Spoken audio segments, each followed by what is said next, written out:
نو د 1,24,000 پیغمبران دنیا ته دراتلو غرض چه ده اغا صرف انسان خدا پرست کول دی خدا پرست کے دو د پارا بیا پیغمبرانو چې کوم حربه استعمال کړي بیا دی قوم د پیغمبرانو سره کم عملونه وکړي کم عملونه وهل سوه ټکول سوه کنزل سوه بدرت سوه الزامات سوه دی قوم په ولګو چې د الزاماتو او د وهلو ټکولو نه بکار جوړ نشو نو بیا په یو رس کې بنی اسرائیل او یا پیغمبران پیغمبر به رونی وو او لال به چې زما پلار او نیکه په کوم لار تیر شوی دی او دا تماته څوي دا بوتان خو زمون خدایان دي او دا به وی چې وجدنا علیه آباءنا په دغه لار مونږ خپل پلار او نیکه تیر شوی دي او توس مونږ ته وی چې دا دروغ دی او خدای یو دی عزیزانو د دې ټولو پیغمبرانو سره دا کرتوتونه دې قوم کړي په د پاس راغله د عیسی علی السلام زمانہ چې دا د رسول الله صلی الله علیه وسلم نه مخکې او 1500 کاله او د ټولو پیغمبرانو نه رستو د الله پاک پیدا کو بے پلارا پیدا کو نو چې د مور حمل شون اول خو مور لس میاشتې په دې جړه تیرې کړې چې دا خلق بچو چې بیا څو وخت کې درد زی په ولګېدو عیسی علی السلام پیدا کېدو نو مور د کلی نه بار لاړو دی او قجوري ونه لاندې کېناستا چې کېناستا چې دا ماشوم دلته وشیو اوس بزسکو نو الله ورته جبريل راولېګل او ورته وی چې وهزي الیک بجذع النخله تساقط عليك رطبا جنيا دا د قجوري دا بیخ او خوځوا او تازه قجوري به در باندې را پریوزي ځکه چې د ولادت په ټیم کې زنانو ته د ګرم شي خوراک ضرورتي نو دا قجوره ګرم شه سسات چې تیر شي عیسی علی السلام پیدا شو په غیږ کې روچت کو کلی تر روانه شو قوم ولا روته قوم ورته روته او ورته وی چې ما کان ابوک امرأ سوء وما كانت امك بغیه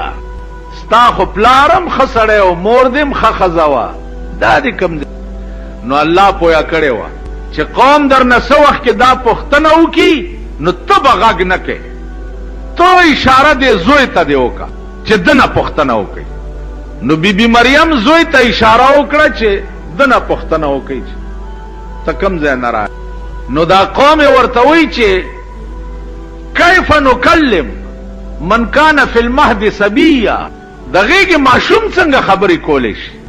نو دغه نه عیسی علی السلام आवाज وکړو چې قال انی عبد الله زه د خدای بنده یم واوصانی بالصلاه والزکات ما دمت حیا الله د مور په خېټه کې ما ته د مون او د زکات حکم کړي او تر سو پورې چې زه ژوند دې عزیزانو قران کې د عیسی علیه السلام صفائی الله د مور بیان کړی دی شاه ولی الله رحمت الله علیه باندې یو پادری سوال وکړو چې تاسو په قران کې لیکلي دي چې وجیها فی الدنیا والآخرة عیسی علیہ السلام د عزت خاوند په دنیا او آخرت دواړو کې دا الفاظ الله ستاسو د پیغمبر متعلق نه دی نو زمونږ د پیغمبر مرتبه او چته دا او ستاسو د پیغمبر کمه نو شاه ولی الله رحمت الله علیه ورته فرمایل چې دا الفاظ الله د موسی علیہ السلام متعلق ویلي دي چې وکانا عند الله وجیها نو لفظ وجیه یوازې خصوصیت د عیسی علیہ السلام نشو بلکې الله د موسی په حق کې دا ویلي خود د وجه پادری سے بلاوا د دې وجه داوا چې صفائی سبقت د الزام غواړي په یو سړی یو الزام لګیدلې نو ته صفائی بیان کې کړه په ما یو الزام لګیدلې نو زد ځان صفائی بیان کوم کړه چې په چا الزام نه لګیدلې نو به صفائی څه بیان د عیسی علیہ السلام متعلق دا الفاظ الله ذکر وی چې داغه په مور الزام لګیدل او چې دا عیسی علیہ السلام دا دیو سړی نه دی تحمل شوی او دا داغه نه پیدا دی نو الله صفائی بیان کړه چې وجیها فی الدنیا والآخرة دروغ موای دا ما بے پلارا پیدا کړي موسی علیہ السلام متعلق دا الفاظ خدای ذکر ویلی دي چې وکانه عند الله وجیها چې پاغم الزام دی قوم لګولیو چې دتا نوم نلاندی او فلانه بیماری لګیدلې دا دې مونږ سره بربند زکه نه لامبي. نو الله صفائی بیان کړه چې وکانه عند الله وجیها، دا ډېر عزت مالک دی، پاغه مرض نه دی لګي. دا الفاظ زمونږ د پیغمبر متعلق خدای زکه او نه وي چې زمونږ په پیغمبر څخه الزام نو لګیدلې د په ذات باندې. نو الله صفائی څه د پاره بیان ور تاسو خیال را. نو عزیزانو 1,40,000 پیغمبران دا د دې قوم د الزاماتو نه بچ نه دي تللی، او لکها کروڑها پدمها عربها کربها دنیا چدا آب پدیم جہنم تلاڑ شي د قیامت پورز چاغي د پیغمبر په ژوند کې پیغمبر سره څڅک پدمها دنیا لامتناهی شمار دنیا چدا آب د 1,24,000 پیغمبرانو په سر جهنم تروان شي. په د پاس راغله د جناب رسول الله صلی الله علیه وسلم زمانه د سره چې کم کارونه شروع شو کافی حد پورې بتاسو اوریدلی هغه کومه بد سلوکی ده چې هغه دې قوم د رسول الله صلی الله علیه وسلم سره نه ده کړی. کومه بد سلوکی خالری په غرزولی سره په غرزولی د غشو بارانونه په کړی په احد کې ورته غاخونه مات کړ چې وی وهلو. هغه بد سلوکی صفات نه وا چې کومه دې قوم په جناب رسول الله صلی الله علیه وسلم استعمال کړي نه د پیغمبر عادت سو. پیغمبر عادت داو چې کنزل به واورې د مقابله کې به دعا ورته وکړه. د طائف په میدان کې په کانو وښتو ماشومان ورپسې کړ، ماشومان چې ولې په کانو دالې ونه د طائف دنیا د کانو باران په وکاو د حضور علی السلام بدن مبارک نه دومره وینا لاړه چې پړې مبارکې د وینو ډکه شو. نو د یو دیوال خواته کېناستو او لاس یې اوچت کو دعا یو. جبرائیل علیہ السلام راغی چې وایا دا طائف درته په بله پې واړم چې ټول د ځمکې لاندې کم. د لاس اوچت کو دعا یې وکړه چې خدایا دې قوم په ما د کانو بارانو که یا الله د دې بدل کې ته په د رحمت بارانو ورشي. په مکه کې هغه طائف نن وګورئ آپ ټول عرب دنیا کې 10 یخ زیاده لکه دلته ابټابات او مری چی او 45-50 میل د مکې نه لري. هغه د پیغمبر دعا و، پیغمبر ور سره ده چې اخر مجبور شو بازي زینو کې. نو صحابه به تیار کړ چې راځي چې اوس ور سره جنگ وکړو. نو د احد جنگ ته ور سره لاړ، خپل غاخونه مات کړو، صحابم پکې شهیدان چې نه بکیدان ور سره به میدانی شو. جنگ ته به ځان جوړ. یو صحابي په جنگ احد کې حضرت حنزله رضی الله تعالی عنہ د دوم په دغه شپه واده شوی چې په کوم ورځ د احد جنگ کې د شپې پروت ته او خوب کې ګوري چې زما په محبوب باندې د غشو باران دی. نو الله اکبر یو کو د کټه ټوپ کو خزي رستو نه رونی وو چې ولی خیر شه خوب کې ویری دی. ویل نه څه چلو شو؟ ویل خزي اما چې ځان او مال پچا او سر پچا قربان کړي دي هغه د احد په میدان کې د دشمن په ګیره کې گیر دی. التزم خزي ورتل کې نه آرام په خدای بندړو وادړو مبایش پدې ده. حضرت حنزله ورته فرمایل چې او خزي یو زړه کې 2 مینې نه ځایږي، یا به تا سره مینا کوم او یا به جناب محمد رسول الله سره. تا غوندې لکها ناویانې د سردار کونین په سر قربان شه. خزي ورته وی چې سړیا ما هوته په وی خلیدل هم نه. نو کته جنگ لاړې او شهید شوې نو زبا د قیامت په ورځ څه جواب کوم چې یا الله زما میړه څوک دی یا تا به څه پیژنم چې دا زما خاوند دی. په خوا خزي به چې ودې دی هغه به میړه چرته په خوب کې هم نه ولیدلې. پاکستان نو چې په خپله خوښۍ زمونږ لونه او خزي چې ودیږي نو په خپله خوښۍ وړاندې نه ور سره لین دین جوړ کړی. نو بس رسمی طور د عیسایانو غوندې ګلجې تلار شي نکاح وتړي او بس. نو د حنزله لستوڼی خپلو شلولو ورته خزي دې ته وګوره د قیامت په ورځ د جناب رسول الله صلی الله علیه وسلم د نشان لاندې چې د چا لستونه شلیدلې دا بستا خاون. احد میدان تلاړو، حنظله شهید شو. چې شهید شو، جنگ چې ختم شو، حضور علیہ السلام تپوس کو چې الکه بیگا د حنظله وادو مونږ خو ته جنگ ترالو چې څنګه چل بشوي. صحابه د لاس نونی ولې راوستو چې راشي جی حنظله وګورئ. ویلی دو د سترګو نه ورته وخیو به ورته ویو حنظله داسې واده دی وشو چې تر قیامت پورې به داسې واده د بل چاو نشي.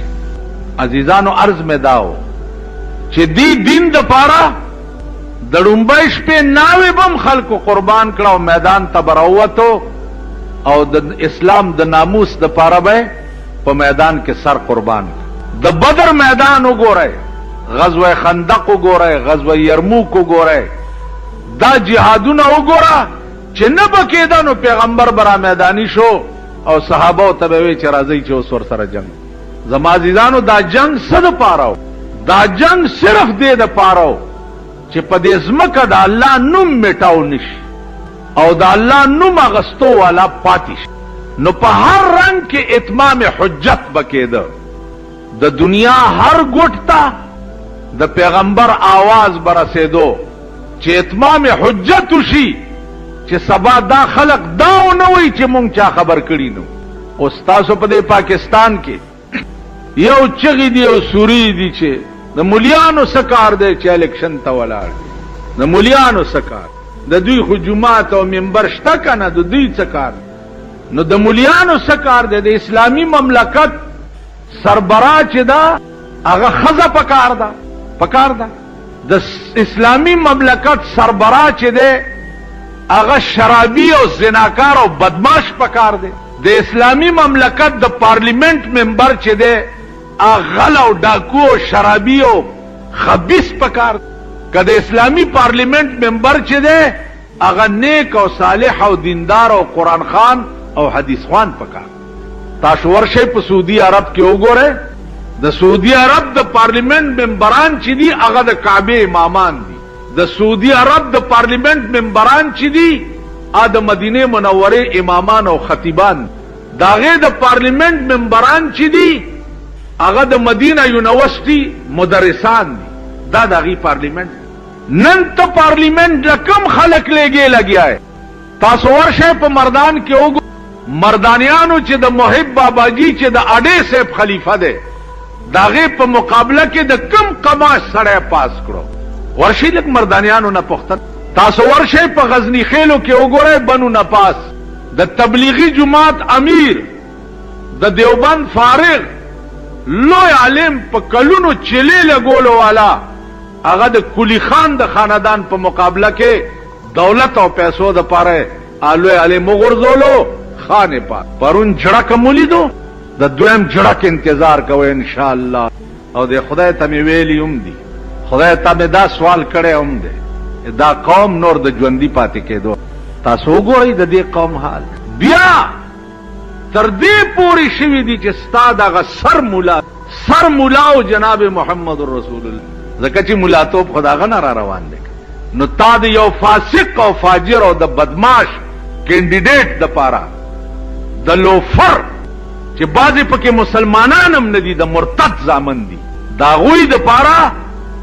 پښنو چای او پروټای او د تورو چای په پیالو د سپی بچیا او د رزیل بچیا ته داسې د جامون بار شوي چې ته استاد سر مولا د کم قوم چې دا د رزیل بچی او دا د سپی بچی، دا قوم د ژوندۍ پاتې کېدو دی. دا د بنی آدم زامن، دا چې سبا مردار شي او د سپی غوندې په کټ کې پراته، دا د دې قابل دي چې څوک دا وایي چې اللهم اغفر لحینا و میتنا. دا د دې قابل؟ خدای دا وبخي. بعید بازار دی. ما خودی د پاره دکان لګولې دی چې د دین کتابونه پکې خرڅو. مولا سکار دی چې سملې لګي، دا سملې د کچلای او ډموټلوب کار دی. ډمې دي سملې ته، ډمان دي سملې ته، لوفران او بدمعشان دي سملې ته. دا قوم خدای تباہ او برباد کا. کدی سملې ته دا کنجران او ډمان لګي، د عمل په 15 کال کې ټول ډم شي کنه بشي. شل میاشتې حکومت بے نظیر وکړو، شل میاشتې پشل میاشتې کې د دې ښځو حال دی وکتو په دې پاکستان کې جسال جوړ کړي جلوسیه او تقریر مې په لاهور کې کړو زه خو ته چې که زما لاس کې زور راغی والله که د پاکستان ښځه پرېږدم چې تر څو مې سپینه بورکه نه وي ورپسې دا ټکی مې وکړو ښځو زما خلاف جلوس وویست د امام ابو حنیفه رحمت الله علیه مذهب دا دی چې قرآن کریم کې دلته لفظ رسول چې راغلی دی دینا مراد د انسان عقل کامل او عقل سلیم مراد چې زه یو قوم له تر هغې پورې عذاب نه ورکوم او نه تبا کوم چې کوم قوم له مې عقل نه یې ورکړ عزیزانو که تاسو لږ غوندې سوچ وکئ اگر چې دا د سوچ ورځې نه دي هر سړی په ټوپونو دی که لږ غوندې سوچ وکئ او هغه سوچ دا دی چې دا 1,40,000 پیغمبران علیهم الصلاة والسلام دا الله پاک دی دنیا ته څه غرض لرا لېږلي ځکه چې په دې دنیا کې یو شی هم الله بې غرضه نه دی پیدا کړی یو شی د هر شي څه نه څه غرض وي اوس بله خبره ده چې د بعضې اشیاو غرض مونږ ته معلومي او د بعضې نه معلوم لیکن د الله په علم کې هر شی یو غرض لري لکه یو بزرگ وی چې هر چیز سے ہے تیری کاریگری ٹپکتی یہ کارخانہ تو نے کب رائے گاں بنایا اے اللہ دا عرشی نستا کاریگری معلومی گی یہ کارخانہ تو نے کب رائے گاں بنایا دا د دنیا کارخانہ چې دا تا ابس نه دا جوړه کړي دا دیم څه غرض لا جوړه کړي بیا وی چې آب رواں کے اندر مچھلی بنائی تو نے اور مچھلی کے تہرنے کو آب رواں بنایا پروان اوبو کې دې میان پیدا کړ او د میانو د ګرځېدو د پاره دې بیا اوبه پیدا کړ نو په دې کائنات کې که تاسو وګورئ هیڅ شی بې غرضه نه دی غرض هر شی لري نو په دې سوچ وکئ چې دا 1,40,000 پیغمبران خدای څه غرض له دنیا ته رالیږلي د دې څه غرض نو په دې نتیجه به ورسئ چې 1,40,000 پیغمبران صرف الله دې غرض لرا لېږلیو چې تاسو په دې قوم چې دا کم قوم بت پرست ہے آتش پرست ہے ستارہ پرست ہے سورج پرست ہے انسان پرست د دې خلقو دا ذهنیت چې ده د دې پرستای نه کټ کړي او د دې ذهن چې ده دا خدا پرست جوړ کړي دا ورته وایي چې دا څومره پرستشونه چې دي دا ټول ابستی او دا دروغ دي یو پرستش چې دی هغه به په کار دنیا کې مرضی او په آخرت کې به مرضی چې هغه خدا پرستی ده